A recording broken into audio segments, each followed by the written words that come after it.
Tres. All right, then. Hello, teacher. This is our evidence. With me, it's Mike, Nat, and Reese. We're gonna try to make this like a podcast.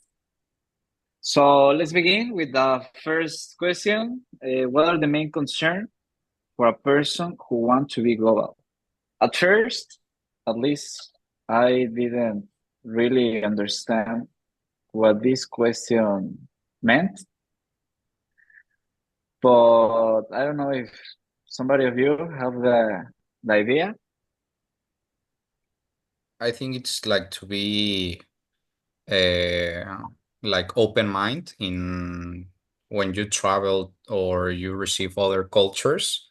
I think the main concerns for a person that wants to be global is like understand all the cultures, speak other languages, adapting to the new places you are entering to, like that. I understood like that question like that. I don't know, you, Nat. Ye- ye- Yes, for me is most like you think, but for me it's more than to be able that exist different cultures, beliefs, and languages, and to connect with that culture, with that people from other countries, and just be different than we are and the things we think. That like everything related to respecting other cultures, right? Or their languages and all that kind of aspects. Yes.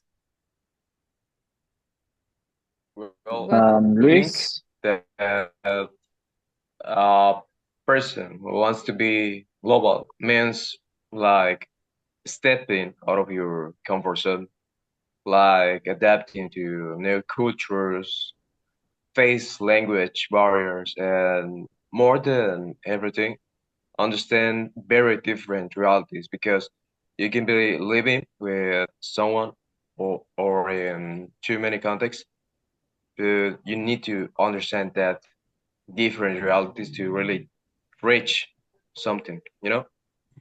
yeah, the main concern usually is the cultural adaptation, right? Understanding and respecting all these kind of cultural aspects with their different backgrounds and stuff. Yes. Well, next question is how can you be a better communicator and what does it mean to be one? Mm. This is a heavy one. I think it depends really in a lot of aspects, but I think it's not only about the speaking, but also the listening, right? That's right. Yeah, I Yes. think good communicator, it means like they shares ideas, but in a simple and respectful way, you know. And what you said about listen, it's listen more, speak clearly, and um, respect other opinions like that. Yes. Well, for me, it's more than essentially the practice of being constant, adapt of different situations, and reading, searching, go to different groups or focus groups, and even listen very well that be the opinions and well the things that they have to say. And being a better communicator means not just expressing our own ideas, but also for me is understanding others perspective. Yes, I think that's real because a better communicator needs to be empathetic, needs to be a good listener, and it is not only about listening, it's about connecting with people from different backgrounds. And all these points that you mentioned before are part of all this. Especially with the empathy, right? Because I think that a good communicator needs to adapt. it's whatever they want to tell in order to, I mean, it requires like an open-mindedness and consciousness, I think, Yes. and also with the body language to handle, for example, all of the disagreements like in a very respectfully way, right? Oh, okay. So, what can you do to be in touch with the global community? What can you do to be in touch with the global community? Somebody wants to start? Well, I think to be connected to a global community, it's more like being in contact with that person, so that cultures that you're not be familiarized, and joining in workshops, study groups, or forums that helps you to understand that information and then to be connected with a global community. Also, I think the internet is like, especially social media, gives us direct access to other people and the other ideas than we don't share a lot. What about working in another country? Yeah, that helps. I think that being not in a travel mode, but in a working mode in other country makes you feel, not only know, but feel the other culture and other countries.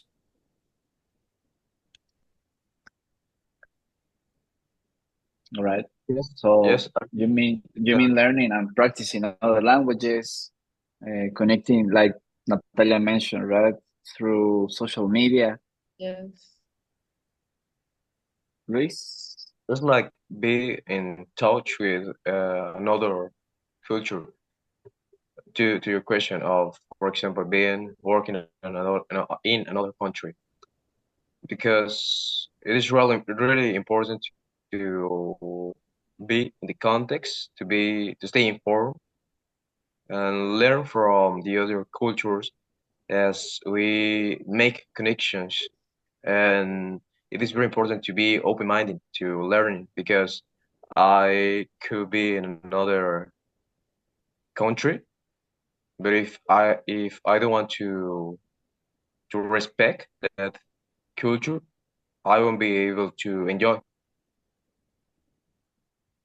Perhaps in Merida is not as common as in Cancun, but at least in my town, it's very common to always be in touch with people From other that countries. is, yes, that is not only of Latin. It could be people that do not speak at least the English. Yeah. So, just another question for you, that is not part of the evidence. Where would you like to go to, like a study abroad or something? Which country would you select? Mm, Mm, Switzerland, maybe. It seems pretty cool. I I said I would like Italy. Okay. Yes, I would like Canada. And you? early country. I have the idea that one of the beautiest language all around the world is the British. So I would like to go London, England. to London, Ireland. Oh, Now, which are the main values of a global person? Which are the global values? Well, Main values of a global person. we already Yes. said that the empathy is like the clue for the values in this aspect, in this context. It's like understanding other experience, life, cultures, language, religions. That's true. Also, saying again the open mind, the above every value will be the respect, because if we don't have respect, we will never connect with the people we are trying to be in touch, as well with the tolerance, curiosity.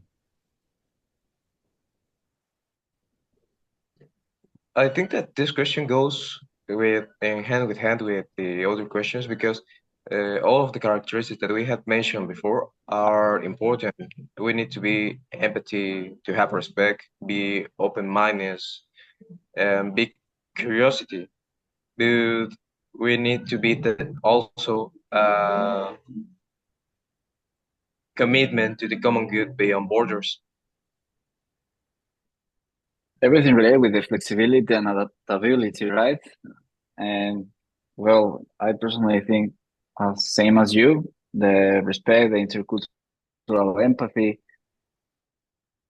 uh, especially with the curiosity of and the open mind, to be open mind, because usually creates like this kind of different different cultural aspects that make some noise in us, right? But it is very important to have this tolerance and respect. Now, what kind of attitudes or ideologies go against being global? This is the like a kind of opposite question to the others.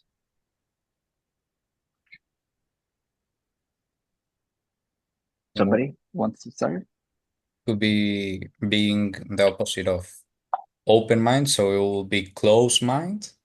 And I think one problem will be being racist, having a discrimination with other cultures, religion, the hating for other cultures that are the attitudes that will be against above everything with being global. I don't know what Natalia says about this. Yes, I think that this is the opposite of the values that we already said, and the discrimination and intolerance is the answer to this question. So the religion, the all the things that becomes to be a global person, it's like you don't you respect the things that the others said or think. And this can lead to more extreme ideas, like you said, that the racism or the xenophobia, or blocking progress and mutual understanding with other persons. I think that for this question, I'm going deeper to the emotions and going against being global. I think that some is the fear of difference because the fear is the one of the principal emotions that we need to face to be global person. Because if we have this fear, we will be someone who rejects after culture, the extreme nationalism, or we could be intolerant of all limited global connection. Before you say that the Yucateco has no this open-minded culture, and it is real because they are not acostumbrados. They're not get used They're to. not They are not just Good. get used. used to. Mhm. Yes, this kind of absolute individualism that they all have, which kind of ignores the global interdependence and stuff. Also, this kind of dogmatism and resistance to change, or yes, to interchange ideas or cultural aspects. Also, something that is Mexico characterized is the sexism that exists. I mean, there are like a lot of changes in social media and ideas that want to give like a 360 change to the way of thinking, but it's like another huge fight that will be, I don't know, maybe a couple of decades, right? So, for last but not least, why do we need to be global, both in business and in our daily lives? Somebody? Yes, because the world is interconnected, and understand it help us to grow, collaborate, and find solutions that benefit everyone. Yeah, also because we live like interconnected world. So business being global is like a very huge competitive thing that all of us like professionals should have. And perhaps in our like in our personal lives, being global maybe gives you opportunities that goes beyond our expectations, right? Right. Yes. Yeah. If well, yes, in both things, that personal or the business life, I think that staying connected with the world, being in touch is essential for both for growth and for the career development. It help us to be informed, innovate, and understand the beliefs that are in all the parts of the world. And I know it's difficult to be adapt to another cultures or another ideologist, but it's like a learning and a success to be in both in touch. Yeah, that's right. Because the world, as Luis already said, it's extremely connected nowadays. And we work, we study, and we live with people from many places. So that's really important in our daily lives and the business to be global. So I don't know if anybody wants to add something else to our evidence, something else, something to highlight. No one? All right. So that's it. Thank you all. It was a huge pleasure. Yes. Thank It you was a too. pleasure for me.